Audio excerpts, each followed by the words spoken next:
News time generals, and coming up on today's 5-star news, we'll tell you about 2 general students that will be spending part of their summer working for the FBI Academy down in Atlanta. Yep, that plus 5 early childhood education students sign their names on the dotted line to continue their education in college. We'll have their story. And don't forget sports and entertainment, those stories and more next on the 5-star news.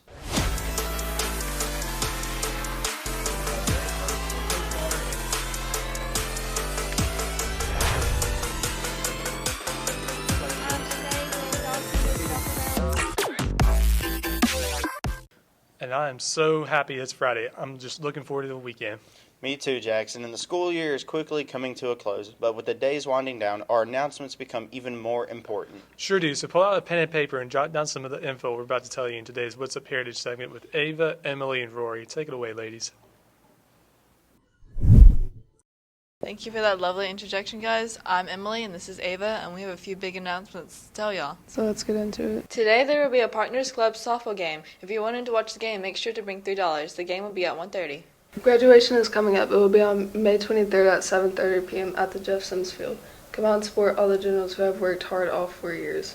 Awards Day for all grades will be May 20th. Freshmen will be at 9:30, sophomores at 12, and juniors at 2 o'clock. Now let's get you on over to Rory for the 4-day weather forecast. Thanks, Ava. Yes, let's jump right into the 4-day weather forecast. This weekend will be pretty sunny. Friday will be sunny with a high 74 and a low of 50. Saturday it will also be sunny with a high 75 and a low of 53. Sunday it will be cloudy with a high 77 and a low of 53. Monday there will be showers with a high 76 and a low of 61. Now let's go on to Jackson and Carter for more news. Thanks, girls. And on to the news now. In Jackson, Tuesday was a big day for several students in Miss Cooper's early childhood education class. Yep, 5 students put pen to paper and committed to continue their education in college on the Georgia Future Educators National Signing Day. Our 5-star news cameras were there as well to capture the moment. So let's get you over to the reporters Deacon Lewis and Parker Scott, who talked to some of the girls and Miss Cooper to find out about their achievements on Tuesday. Please sign your commitment certificate. So every year across the state of Georgia, all of the students who are in the either teaching as a profession or early childhood education pathway take part in the Georgia Future Educators Signing Day. So this is a day where students are basically making their pledge that they're going on to college to become teachers. Basically what the education signing meant to me was just that it's just reinforcing that we're going to be teachers someday, and that especially in the state of Georgia that needs educators, that we're just going to be new educators and that we're just going to help these children grow and learn. So this is just something that they can do just to kind of reinforce that their plan and to know that the superintendent at the state level is supporting them and is wanting them to be teachers in our own state. Congrats to all of these ladies, and good luck next year in college. Those girls weren't the only HHS students making news this week either, Carter. Nope, 2 members of Hunter Johnson's forensic classes found out some awesome news late last week as well. Yes, Brindley Baker and Rua Moon were selected to work for the Atlanta FBI Teen Academy this summer. Definitely a great opportunity, and sounds like a lot of fun too, Jackson. Sure does. Let's hear more about it in this report from Owen Bryant and David Butler. So incredibly proud of Brindley and Ruamoon, and they were accepted from an applicant pool of hundreds, if not thousands, of high schoolers who sent their application in to the FBI. All right, I'm going down to Atlanta later this year, and basically it's going to be like a full-day experience where they're going to be teaching me stuff like that I didn't know from before, and a bunch of hands-on like activities. Well, they didn't really give us much information, but I think we're going there 8 a.m. to 4:30ish, and we're just going to learn a bunch of stuff, like little bits of what they do there. So probably a lot of criminology and how they deal with all of the files and stuff, you know? And what they're going to do is participate in the FBI Teen Academy this summer down in Atlanta, and they will be with actual FBI agents and special agents going through their daily activities as far as analyzing evidence, interviewing suspects, actually involved in cases, so they get to see what it's like to be in the FBI. So I want to go into the Air Force and become a military police. So this experience is going to benefit me by giving me a little farther ahead, giving me a little bit more experience. Me? Oh, girl. Okay, well, I had to write an application essay, and then that's it. Like, pretty much. Yeah. It's a really incredible opportunity where all of the students that were chosen, not only get to experience this, but actually talk with real life agents. And, stuff like this looks so good on applications. So first I had to fill out this application, and then I had to write an essay basically just saying why I deserve it more than anybody else. And job applications and college applications, things like that. So really, really proud of these two because they're going to have an incredible time. Congrats, girls, and enjoy your time down there. Carter, have you and your family made any plans for Mother's Day this weekend? Well, actually, to be honest, I'm really not sure yet. Well, not a lot of time to figure it out. Mother's Day is this Sunday. I'm sure we do, and I just haven't been clued in on it yet. Hope so. But as for everyone else around Heritage, what are you guys doing? Spending time with your mom, eating out, picnic maybe? Let's find out in this report from Carter, as well as Steven Solomon and Chase Perez. Hello, Calvin Tribble here. For Mother's Day, I'm probably going to take my mom to the Barbados, get her some chocolates, get her a good little pink rose, give her some hugs. I'm also going to catch up on my sleep, it's also a Sunday, so, I got to sleep. All right, for Mother's Day, I'm probably just going to say Happy Mother's Day to my mom and get her flowers maybe. So for this Mother's Day, I am going to take my mom out to lunch probably. All of my friends take our mothers and we all go, we're probably going to go to State of Confusion. So we will go downtown and have lunch. And then we will probably eat a lot of cake, and I will probably do some housework for her or some gardening to help her out because she's the best. I'm probably going to make my mom some tacos, watch some movies, and probably eat some candy because I like candy. Yeah, I'm going to take my mom out somewhere to eat, maybe a restaurant, take her maybe to Mexico, maybe the Bahamas, something nice, something light, We hope all moms out there have a great Mother's Day. Time for a quick break here on the show. But hang around after the commercial for sports and entertainment. Football spring practice has begun. Yep, and Kieran Freed and Ethan Nutt have entertainment stories in line and ready to go.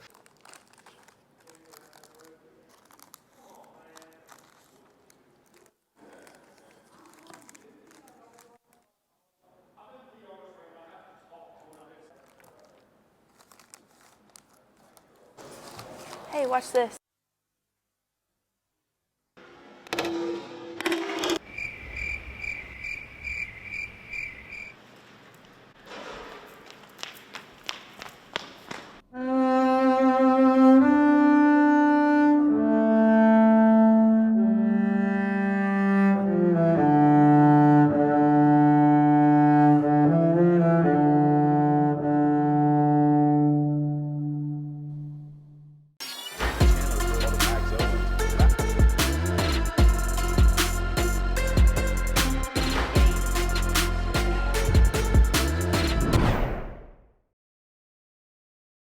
Sports Time Generals, it's Andrew and Owen back together again on this Friday. And Owen, let me give you big congratulations to you and the Generals baseball team. What a great year. We here at the show are very proud of all of y'all. Thanks, guys. Definitely a fun season. We are already looking forward to next year. I bet. And speaking of next year, Owen, the football team has already began preparations for next fall by kicking off spring practice this Monday. Yeah, that's hard to believe that they're already out there slinging that pigskin around, Andrew. How it's been going on out on the practice field, here's 5-star sports reporters B. Ford and myself with a spring practice update. Spring is about running and hitting and installing and finding depth. And I know on the defensive line, which is what I coach, that's kind of the big deal, is to find 6 to 8 guys that can play on Friday nights. And I think we're on our way to doing that. So it's been going good. We've been working a lot and learning a bunch of different stuff and things for next year that'll help us and be more prepared for other teams that we play this year. Really, really big expectations for Jake Baez. Jake has put in the work this offseason physically to really elevate himself to be one of the better defensive linemen in North Georgia. And Kane Romano and Caden Palmer and those guys played a lot of snaps last year, and they're all back. And there's some other guys that are starting to step up, and it's a testament to the work they put in this offseason with Coach Gibson, Coach Eves in the weight room, and then some after-school stuff. But guys like Knowledge Barnes and DJ Smith and Angel Romero, who's a basketball guy that decided to come out, and he's having a wonderful spring. And I think it's gone pretty good. You know, we've been working on a lot of things. We've messed some things up here and then, but we're just trying to fix the little things right now, so when the season comes, we're good for the season. Just to remember the plays, work on my technique, and just be coachable. Good to see those guys back in action. Won't be long till the season opener in August. That's crazy. On the track now, and Coach Gibson's athletes are down in Albany, Georgia this weekend competing in the GHSA state track meet. They sure are, and let's get you over to Coach Green for a quick update on how our guys and girls are doing. Some of the general athletes got their events in on Thursday, while others had theirs canceled due to bad weather. We'll start with the girls. Kaylin Schubert finished 16th place in the state, while Ava Morrison got on the podium finishing 3rd in girls discus. Nice job, ladies. In guys discus, Caden Walling finished 8th place, while Rhett McDonald broke a school record with a throw of 161 feet 8 inches to get on the podium for 3rd place. 2 guys still in action today as well. At 1 o'clock, Rhett McDonald will be throwing the shot put, and Hiram Smart will be jumping in the high jump competition. Now, still competing later today is Caroline Hamilton. She'll be doing the pole vault at 3:30. At the same time, Ava Morrison will be throwing the shot put. Thanks for sports, you guys. Can't believe football has already started here at the school. It's entertainment now, and being Friday, we have Kieran Free's game rating queue. Yes, and today Kieran is looking at a game called Detroit Becomes Human. How did it do, Kieran? Let's find out. Hello, and welcome back to Game Rate, where we rate your favorite games based on story, gameplay, and graphics. I'm your host, Kieran, and today we're looking at Detroit Become Human. So why don't we check out the basics? Detroit Become Human is an action-adventure game made in 2018 for PlayStation 4 by Quantic Dream. In Detroit Become Human, you play as 3 different androids in, you guessed it, Detroit during the year 2038, where androids have revitalized the city. Thank God Detroit's getting better. But unfortunately, these androids have been coming to life, and they want equality with humans. So it's your job to choose what these androids do. Whether they protest peacefully or violently, whether they manage to escape America to live where androids are considered people, or whether they succeed in their uprising. So let's rise up for the story. You play as 3 different androids, Connor, Kara, and Marcus. These 3 androids' choices may impact each other's story, or, depending on what ending you get, their stories can converge into one as deviants or staying machines. There are a total of 32 chapters, with the android you control switching every chapter. But the basic story goes like this. You start off as Connor, the android sent by CyberLife to aid law enforcement in cases regarding android deviants. After searching the building you arrive in, you confront the android deviant who's holding a child hostage on the balcony. Depending on your choices, Connor either sacrifices himself for the child, successfully stabilizes the deviant, saving the child, or fails in stabilizing the deviant. You then play as Kara, an android recently bought by Todd Williams. Through a few chapters, you slowly reveal that Todd is an abusive garbage heap. Once again, depending on your choices, Kara can stay a machine, become deviant and save the kid, or become deviant, save the kid, and, deal with Todd. And Marcus starts off getting paint for his owner, Carl, who lets Marcus have freedom around the house. After finishing a painting, Carl asks Marcus to paint as well, only for the moment to be ruined by Carl's addict son suddenly intruding while clearly on something. Leo and Carl fight over Leo's habits, and for the 3rd time, depending on your choices, Carl could have a heart attack, or Leo could get pretty badly injured, both of which lead to the police blaming you for what happened, getting Marcus dumped in the trash, and becoming a deviant. And all that is just the beginning. The full story gets an 8 out of 10. On my first playthrough, I got the best possible ending without knowing. Pure luck, no guides. The only strategy I had was, I no wanna hurt their feelings. Let's get on to the gameplay now, and each android's gameplay is a bit different. As Connor, it's your job to find evidence in crime scenes relating to possible deviants, interrogate deviants, and just generally do police stuff. As Kara, you try your best to escape Detroit and get across the Canadian border with the child mentioned in her story, making her gameplay mostly surviving harsh conditions in areas such as an abandoned theme park, a crazy Russian man's home, and objectively the worst of the three, Detroit. And Marcus's gameplay is mainly focused on the android revolution, choosing whether you protest peacefully or not, and choosing the general direction of the revolution.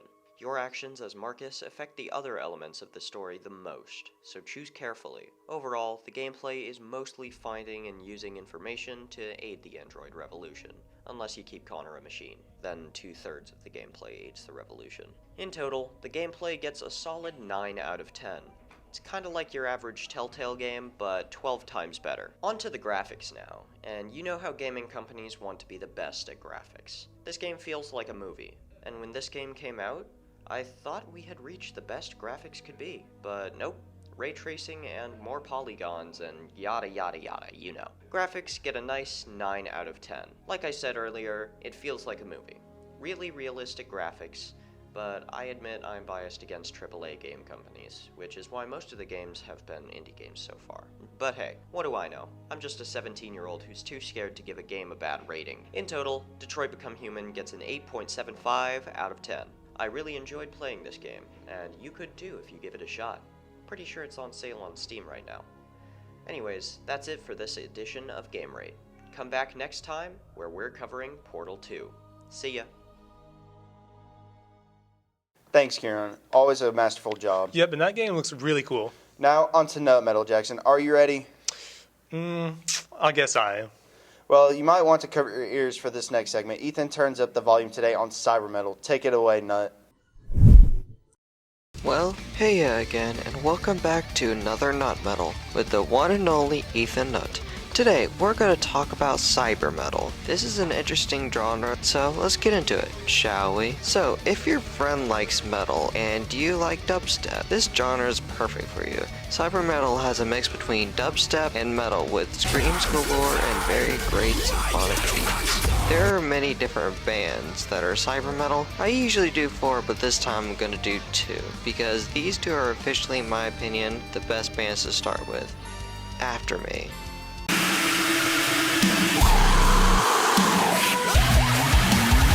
Jalukia.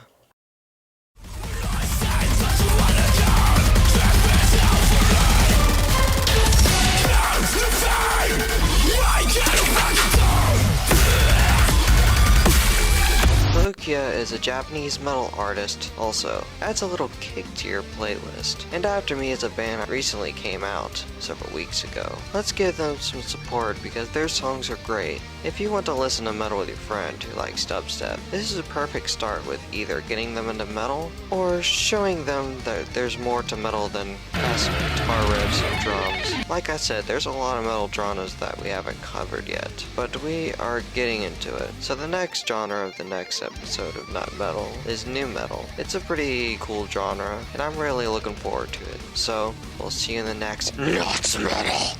And with that, we'll wrap up this Friday edition of the 5-Star News. We'll see you again next Tuesday with a brand new report. But until then, have a great weekend, and as always, stay classy, Heritage.